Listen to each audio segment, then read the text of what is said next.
Hey everyone, welcome back to the Turing Test Podcast. I'm Jamie, and today we're diving into a topic that's kind of at the intersection of two fascinating fields, AI and neuroscience. Joining me is Rachel, who always has a lot to say about this stuff. How's it going, Rachel? Hey, Jamie, I'm doing well. Thanks. Excited to get into this debate. I mean, AI and neuroscience, it's like peanut butter and jelly, right? They just go together. Yeah, or maybe more like oil and water, depending on who you ask. So let's kick things off. There's this idea that understanding the brain can help us build better AI. But is that really the case?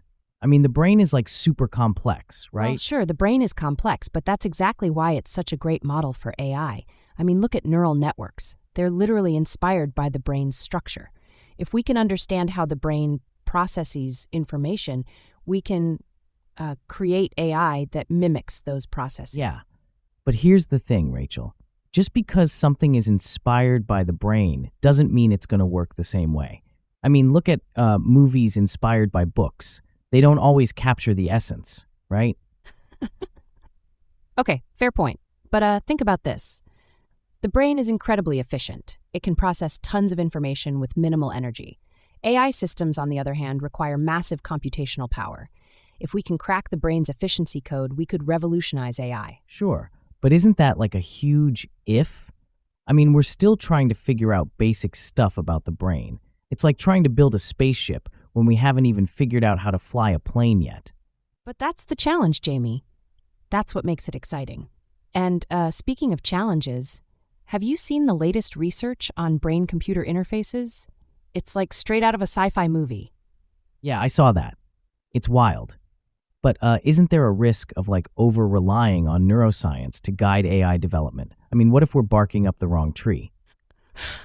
Look, I'm not saying we should blindly follow neuroscience, but there's so much potential there. And speaking of potential, let's not forget about the ethical implications. If we understand the brain better, we can create AI that's more aligned with human values.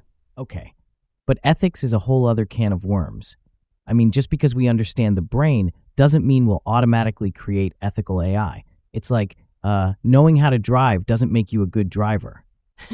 True, but it gives you the tools to become one. And speaking of tools, let's take a quick break for a shout-out, Jamie. Oh, right. Thanks, Rachel. So before we continue, just a quick shout-out to Augmented AI, the producer of the Turing Test Podcast. Augmented AI hosts a variety of cutting-edge courses in generative AI, large language models, edge AI, robotics, and computer vision. You can get a free generative AI course at bit.ly/Turing Test Podcast, or go to www.augmentedstartups.com. All right, back to the debate. So, Jamie, what about the role of emotions in AI? I mean, the brain isn't just about logic and processing. Emotions play a huge part in decision-making. Yeah, but can we really program emotions into AI? I mean, emotions are so subjective.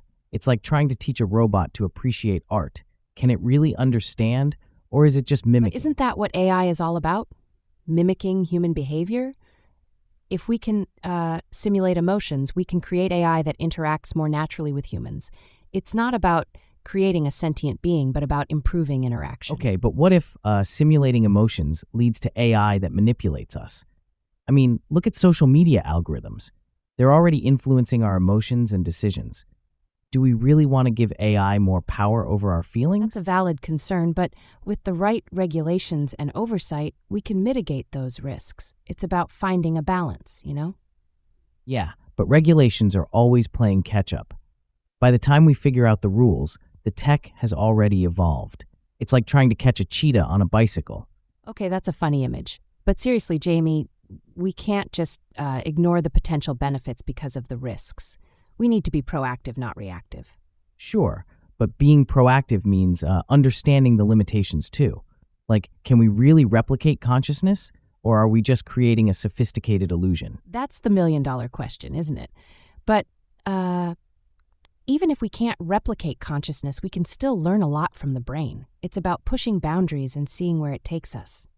Yeah, but at what cost? I mean, there's a lot of hype around AI and neuroscience, but are we setting ourselves up for disappointment? Or maybe we're setting ourselves up for breakthroughs. Look, Jamie, every major advancement comes with its share of skepticism. Remember when people thought the internet was just a fad? Yeah, okay, you got me there. But let's not forget the ethical dilemmas. If we create AI that mimics the brain, do we give it rights? I mean, where do we draw the line? That's a tough one, but maybe it's not about giving AI rights, but about ensuring it serves humanity. It's a tool, not a replacement.